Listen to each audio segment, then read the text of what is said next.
It's Caleb Montgomery next to Corey Day. Row 2, Justin Sanders and Corey Eliason. Row 3 is Spencer Bayston and Daison Pursley. Row 4, Jake Andreotti, Tanner Carrick. Row 5, Shane Golobic and Tim Kaeding. We're going green this time. Placerville Speedway, we got them racked, we got them stacked, and we've got the grandstands packed. Let's go racing up at turn number 4. We are green.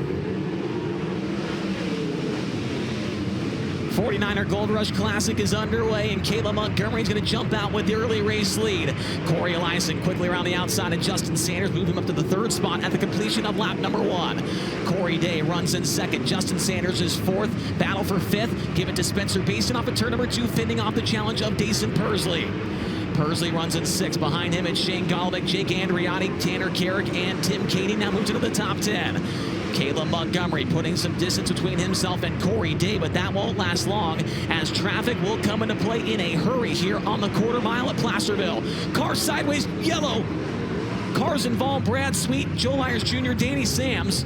Myers the only car stopped in turn 4, but the yellow flag comes out. And Chase, just how reminiscent of one night ago, Danny Sams catching a piece of that action right in the right side headers of his number 24D for Randerson Racing. The good news, though, for Sams, he's obviously able to continue on with only one car. It seems to be stopped over there in the middle of 3 and 4. Yeah, close call for him, and a very close call as well for championship point leader Brad Sweet. Here's a look at it. Joel Myers gets sideways, Danny Sams clobbers him, and Brad Sweet jumps over the infield berm there to avoid. A better look at it here from the outside camera, and there's no contact there, GT. It looks like Joel Myers just lost the handle on the car. Got to imagine there's some damage to Danny Sams' cars. He got a pretty good piece of him there. Yeah, that was fairly substantial contact as you take a look there at Joel Myers, number 19, being towed away from the scene. Here's a good close-up of Danny Sams. Yeah, you can see the right side Nerf bar is certainly pushed in. It was hard to tell. There was a couple things in the way of the headers there. Couldn't really see if they were actually pushed in or not. But Danny Sams, hopefully his car is able to continue on. And just to give you a little backstory here, I mean, Caleb Montgomery tonight is his 78th career 410 wing sprint car race. He has one career win with the wing on top of the car in a 410. That came earlier this year with NARC at the Santa Maria Speedway down south. He's got 3 wins at that track this year, but 1 with NARC as we come back to the green. Montgomery, another good start there as Corey Eliason looks underneath of Corey Day. Day is not able, or is able to hold him off. Spencer Bayston makes the move on Justin Sanders, moves Spencer Bayston up to 4th now, and here comes Shane Golobic underneath of Sanders off of turn number 4. Shane Golobic's into the top 5. Moves Sugar to P5. Sanders drops back a few spots on that restart there. Corey Day now puts the right rear up on the cushion on 3 and 4. Caleb Montgomery nice and smooth through the middle portion of the racetrack and pulls away from Corey Day down the back straightaway. Tim Kaeding's making some moves. One car up on the bike in turn 1. That was Jake Andreotti. He falls way to the back of the field. 2-car breakaway up front. Caleb Montgomery wheels up off of turn number 2. Corey Day maintaining the pace of that number 3 car off of turn 4. Lap traffic going to play a factor here in this one. Very, very soon. They are already on the same straightaway as the back of the field. This is where things are going to get very interesting here in Old Hangtown. Can Caleb Montgomery pick the right ways to go through the traffic and make up and take away, or excuse me, and pull away a little bit from Corey Day here? Gonna be tough. Cars all over the racing surface. One of the narrowest racetracks. They are side by side in front of your race leader, Joel Myers Jr. and Dominic Gorden. Top 5 all single filed out. Montgomery, Day, Eliason, Bayston, and Golobic. Sanders feeling the heat from Daison Pursley as they race for the 6th position into turn 1. Your leader has now gotten to the tail end of the field. Montgomery now on the back bumper of Dominic Gorden. Corey Day gets into him. Day goes around, and the caution comes out. Corey Day got into the side of Caleb Montgomery, and the caution comes out. That blows this thing wide open. Wow. That blows this race completely wide open. We'll see the replay here. Compcam's replay on your screen now. Corey Day goes into the corner, just get to the left rear there, GT, and no fault of Caleb Montgomery at all right there. as they got to the tail end of the field and just got in there a little bit too hot. And kind of did the right thing to not run into the back of Kaleb, you know, kind of right there where he just gets sideways. And we mentioned it blows this race wide open. You think, okay, Corey Day starts second. This thing's going to be very hard to beat him, pacing himself, waiting for Montgomery to make a mistake. 1, 2, 3, 4, 5, 6, 7, 8, 9, 10. You have to go back to 11th position to find a driver that has won a Highlander Racing feature. Wow. That's and those top two are really, really pulling away from the rest of the field. So Kaleb Montgomery's in a pretty darn good position right now as you look at him on FloRacing. And so this is going to be very interesting. Yeah. Several drivers with a lot to prove. Spencer Bayston is one of them, and we just mentioned him. Corey Eliason, a lot to prove. Those guys have been kind of bouncing around here a little bit recently, and so those guys want to win this thing more than probably anybody. Maybe not Kaleb Montgomery, but we'll see. The lights are out. This is going to be interesting. Green flag back in the air. Still a long ways from home. 25 laps to go. Kaleb Montgomery back out to the race lead. We have not really seen the traffic so far. Spencer Bayston takes second in turn 3. Spencer Bayston up the racetrack, takes it away. Corey Eliason back to the inside. Corey Eliason now back into second. Justin Sanders underneath of Shane Golobic. He'll make the move for 4th down the back straightaway. Justin Sanders up to 4th. Now a big move on Spencer Bayston. He'll take 3rd for a moment. Bayston crosses him up down the front straightaway. They go side by side to turn 1. Justin Sanders all of a sudden back into the podium position. Tim Kaeding making moves as well. TK around Daison Pursley down the back stretch. Pursley slides up in front of him and takes the spot back away, almost 3 wide down the front straightaway. Gage Montgomery. Oh, cars getting together. Corey Day, Jake Andreotti. The yellow flag is back out. Andreotti able to keep the car fired, and he will join at the tail. But Corey Day is the reason for the caution. The Trex Decking 14. His night just went from bad to worse right there. So many storylines at the front of this field, it's almost impossible to give you all of them. Justin Sanders sitting there in that 3rd spot. How many times have we talked about him being so close to a national touring win? Was so close last year, came up 2 car lengths short at the line over James McFadden, was close at Douglas County, was close so many other places with the Outlaws, close at the Gold Cup. This is incredible stuff, Tony. We can't even cover all the storylines in the top 10. It's unbelievable. You know, I'm really kicking myself for making sure we didn't play that interview with Justin Sanders I got earlier in the afternoon. But where I was going before the Thorson incident happened in that first heat race was in the interview, Justin Sanders talked about, last night wasn't my favorite racetrack. I don't always think I run the best there. I asked him, okay, we're here at Placerville. Where does this track fall on your list of capabilities and what you can achieve here? He said, this is probably my number 2 racetrack, as in this is his second favorite racetrack. This is the racetrack he feels the second best at out of all the tracks he competes on regularly here in California. We'll see where he goes for the Frozen Farmer Pick Pine. He goes to the bottom. Also wanted to mention Shane Golobic here as well, GT. He has not won a 410 sprint car race this year. He's been second a bunch of times, bunch of podium runs.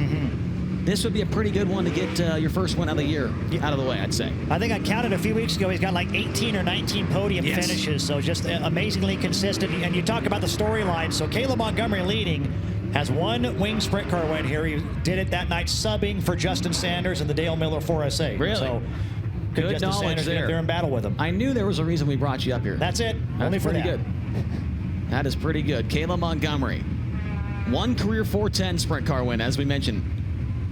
That's, of course, with the wing on. He did get a USAC CRA win this year as well. Oh, and remember how elated, how emotional he was in that onboard video, guys, of that win at Santa Maria. He lost his mind. Just imagine what he would do if he can get it done here tonight. He might do some donuts until that thing blows up. Green flag back in the air with 22 laps to go. Oh, close quarters action into turn 1. Justin Sanders nearly got into the side of Corey Eliason. Shane Golobic getting by Spencer Bayston. Move Golobic now up to 4th. Sanders underneath of Eliason. He'll take 2nd down the front straightaway. Justin Sanders up to 2nd. Golobic goes to 3rd. Shane Golobic underneath of Corey Eliason. Eliason back around on the outside. He'll shut the door in turn 3. Tries to slide up the hill. Cannot get to Sanders. Sanders maintains 2nd across the line. Golobic back to 3rd. Corey Eliason tried to float the middle in 3 and 4, and that's going to cost him. There goes Golobic. He'll make his way up to the 3rd spot. A lot of contact back in the field. Cars getting stacked up off of turn number 2. We stay green. Back up front, Kaleb Montgomery, this time by, is 17 laps away from an enormous victory against Kubota Highland Racing. But Justin Sanders is closing in into turn 1. Justin Sanders down the back straightaway, within 3 car lengths on Kaleb Montgomery. And traffic is just ahead of him. 16 laps to go. Back behind, a good race going on for third.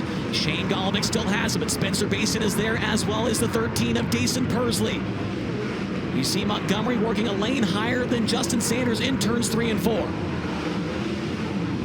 Double box action here on FloRacing, trying to keep track of all the battles on the racetrack. Montgomery doing everything right at this point in time. Next time by, 13 laps to go. Justin Sanders has been in this position so many times, whether it's against High Limit or the Outlaws. Will he close the deal here tonight? Car off the pace, the caution's going to come out. Chance Grasty stopped on the backstretch. Yellow flag waves for the X1.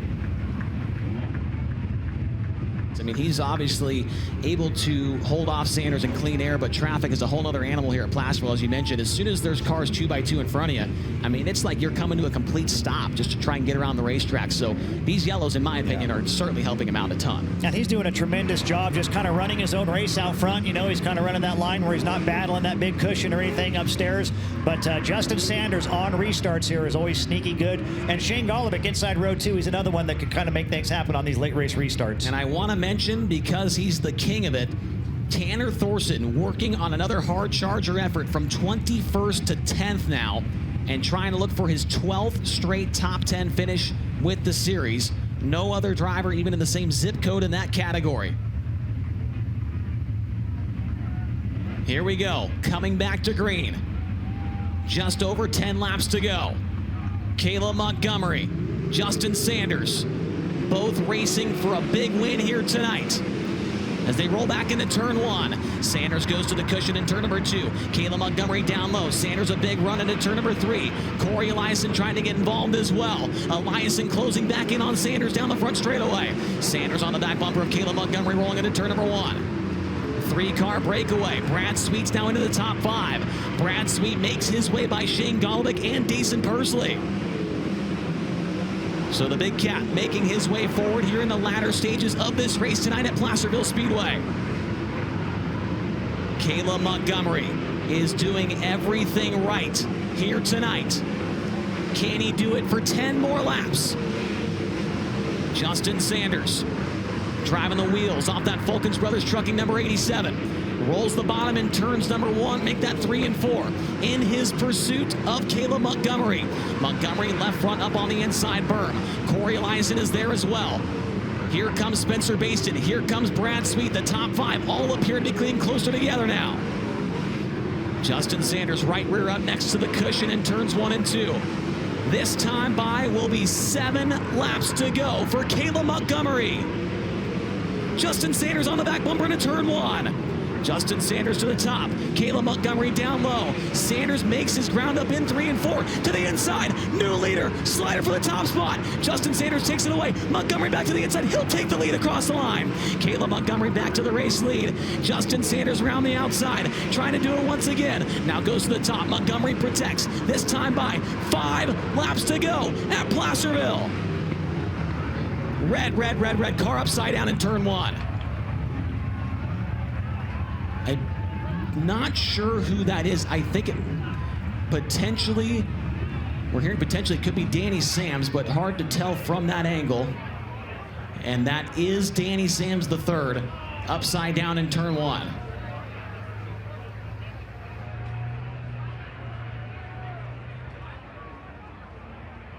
And we are being told that the driver is okay. Danny Sams the third is okay in turn number 1.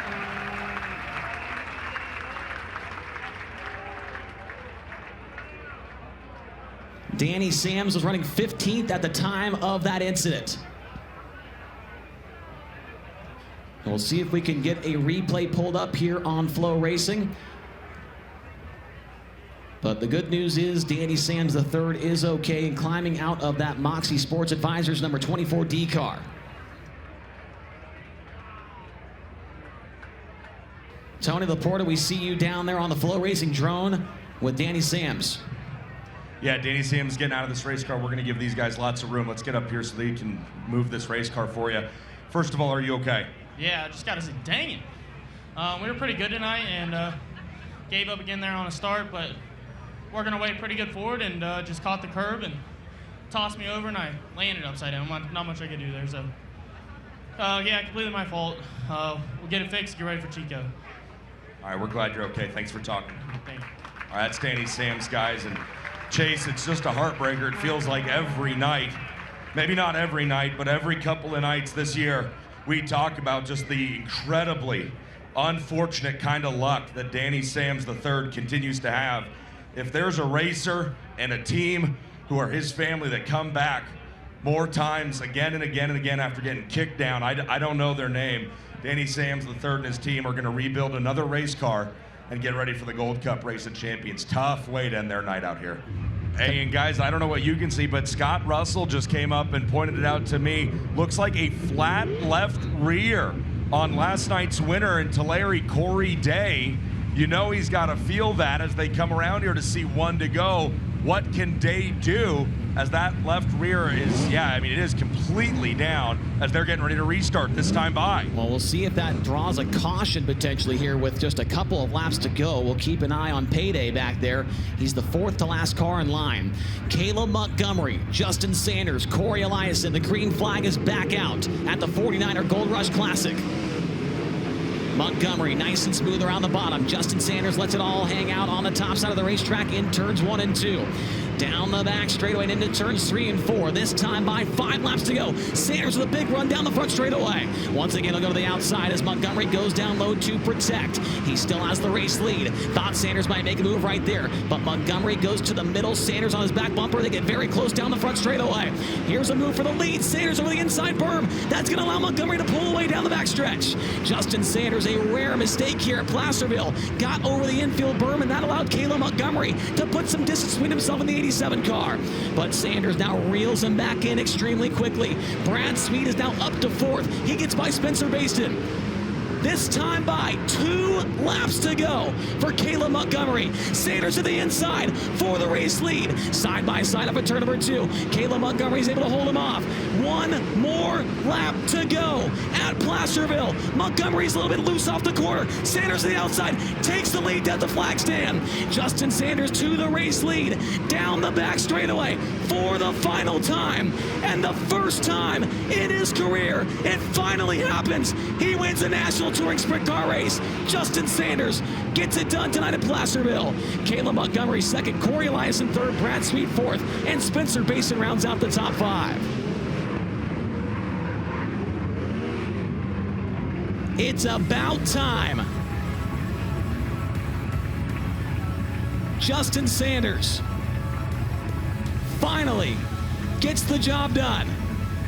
Kaleb Montgomery giving him congratulations on the cool down lap. Eliason, Sweet, Bayston, Thorson 21st to 6th. Golobic, Pursley, Forsberg, Garcia, Lynch, Carrick, Peck, Scelzi, Kaeding, Scelzi, Abreu, Marks, Myers, and Gorden, the top 20 here tonight.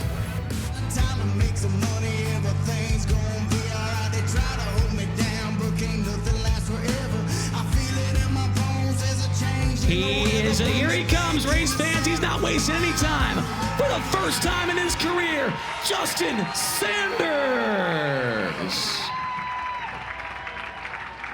He said, I don't need the Hoosier Tire neck band. I don't need the Sunoco Race Fuels checkered flag. I got to get on top of the wing. I got to celebrate this win right now. We see Aaron Reitzel down there as well on the quad. He looks elated for the win as well, as Justin Sanders continues to get hugs from all the crew guys. There's Bartman back there. We saw Brogan back there. And there is Aaron Reitzel. What a wild moment that I could not have drawn this up at the beginning of the year. Unbelievable storylines here tonight with Kubota Highland Racing in Old Hangtown. Justin Sanders about to climb on top of the victory lane stage and talk to Tony Laporta.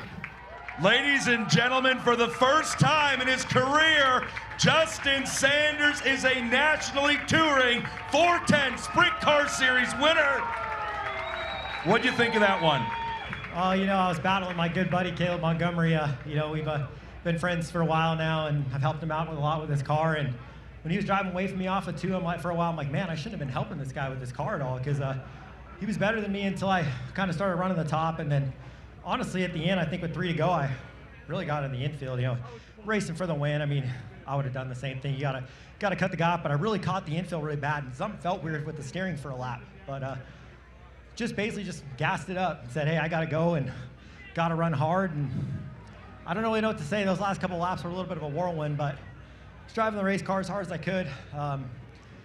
Race car definitely came to me later on in the race. I kind of, you know, it was kind of skatey and kind of didn't know where to be, and then kind of just got moving around. I actually found the bottom down here and actually could make speed down the front straightaway, was able to get back by 2 guys. And man, I don't really know what to say. It's sunk in, but hasn't quite sunk in yet already. Again, thanks to Brian Ridge. You know, without Brian Ridge, I wouldn't be here, and Aaron Reitzel and his wife Shelby, they've been great. The whole crew, Anthony, Bart, Brogan. It's been an awesome experience so far to get to drive a race car that's this fast. And you know, they just have a national package. You know, Aaron's built this package for a lot of years, and I'm just fortunate to be able to drive it.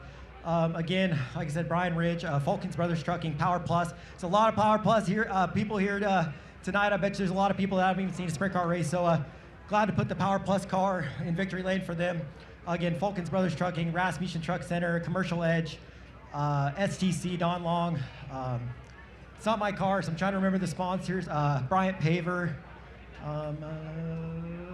Kaiser Wheels, Elite Wings, Ryder Racing Engines, Factory Cane Shocks. Just everybody that helps us deal out. Sorry if I'm kind of scrambling or out of breath. That one kind of took a lot out of me. It was a lot of process, and you know, I told myself if Kaleb wins, you know, it wasn't my night, and my time will come, because I think we're good enough to get these wins. But we were able to make it happen.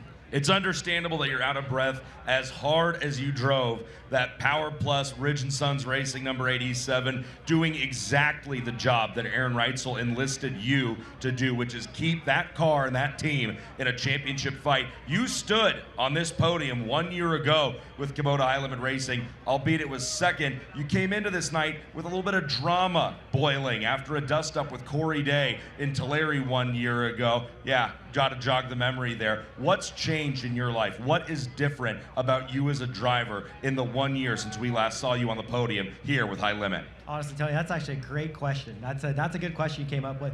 You know what, to be honest, I stopped taking life so seriously, I think.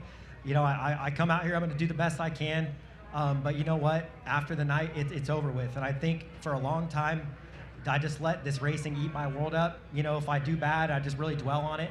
But now it's like, you know what, if I do bad, we move on and just try to make myself better. And I think, honestly, just kind of throwing that a little bit out the window, I think really just kind of propelled me to, you know, to get better. Even like last night at Tulare, you know, I slipped back and, you know, and I was like, you know, I just got to drive harder. I just got to drive harder and harder, and ended up with a top 5. It's, you know, one of my best finishes, especially at a track like that for a national series. And honestly, like I said, I think it's just, I'm not going to say it, I don't care, because that's not what I mean, but I just have backed up the worrying and the stress. I backed up the worrying and the stress a little bit. So I think that definitely helped. And like, you know, at the end, I was like, I'm going to sail this thing. I don't care if I wad it up, or I'm going to go for the win. I'm here to win, and that's what I'm here to do. So just drove the wheels off of it. I think, you know, it's honestly, it's more the Corey Day driving style. He goes out there and drives the piss out of it, and that's what I'm trying to do.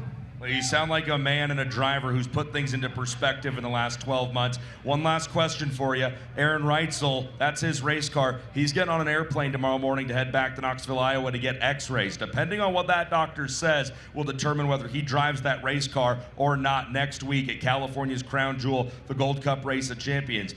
Whether he's able to drive that race car or not, if they say no to him, are you ready to climb back in and keep the ball rolling in this number 87? I'm sure my car owner would be okay with it, Demo Mitri.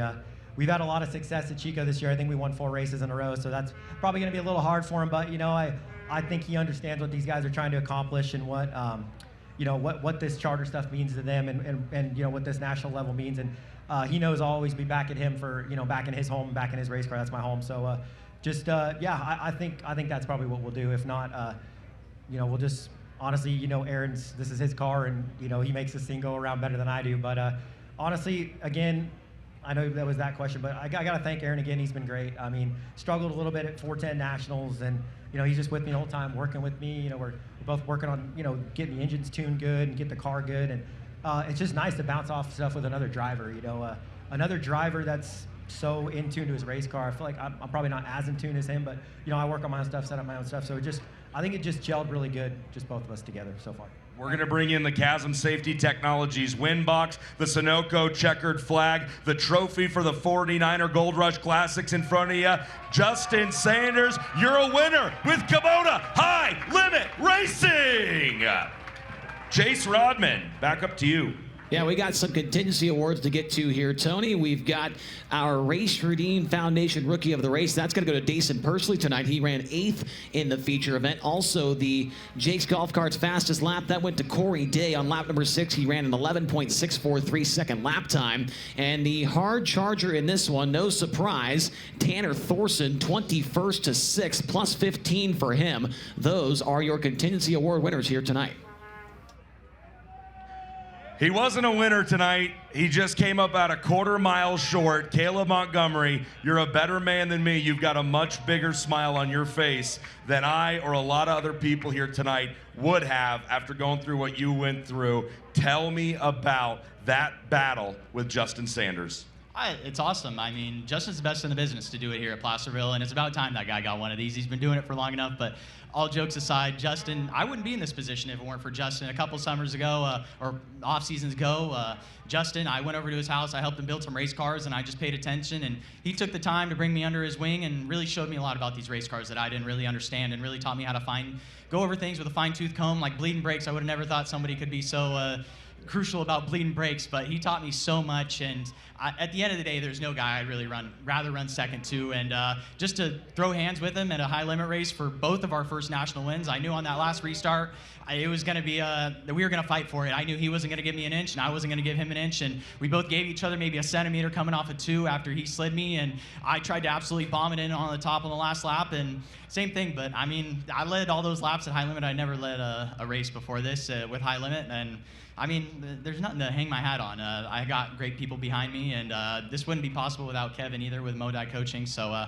he's definitely kept me in tip-top shape this whole entire weekend. But run second to Justin Sanders at Placerville, and to him, his first high-limit win, my first high-limit win, throw hands at it. I mean, nothing I'd rather do. I get to race cars, Tony. I don't know if you heard him, but Justin Sanders referenced that offseason where you and him worked together, and he said under one of those last yellow flag periods, he was kicking himself, saying, man, I wish I wouldn't have worked with Kaleb so much because now it's coming back to bite him. So the question is, for you, you just spent 35 laps going wheel to wheel with him and Corey Day and some of the biggest names in the sport. You've learned from him in the shop. What did you learn from him on the track? Definitely always just trying to pick up all these things. I learned a lot last night with the high limit, and I mean, leading these races is tough. I'm just a sit and duck, but I learned Justin loves to run the top. I know that about him because he just loves to pound it. So I imagine he was probably pounding it behind me, and I think I could have probably just jumped up to the top and said screw it, threw caution to the wind because I ran second anyway, so I might as well die on the blade, but I'm actually thankful Justin mentioned that whole entire shop deal because that means a lot to me, and he's a great friend of mine, and yeah, it's cool to be two California guys who work together, and he taught me so much. It's just it's a great experience. I'm just happy, Tony. He teaches me on the track, he teaches me off the track. Great guy. You teach us to be grateful. Kaleb Montgomery with a banner night against the best of the best comes home in second with Kubota High Limit Racing. I think you could have heard his heart pounding inside that race car on a couple of those late race restarts. Corey Eliason, gosh, it's good to see you back with Kubota High Limit Racing. What was the best part of your night here in Placerville? All of it. I mean, we put together a full night, limited races for, Rooster and limited races for me this year as well. I felt like it just took a little bit, and, we kind of went to the Midwest. We started picking up speed, and we actually had a few good runs before we came out here. So I felt like we weren't bad last night. I was not really up to par at Tulare for some reason. I wasn't the greatest there and just got caught up. But I felt like we kind of made up for it here. We were a lot better throughout the night. Hot laps, qualifying, heat race, dash, feature. We put a whole night together, so it was good. The track turned out great. You know, Scott Russell and his crew. I mean, this place was badass tonight. There was 2 lanes.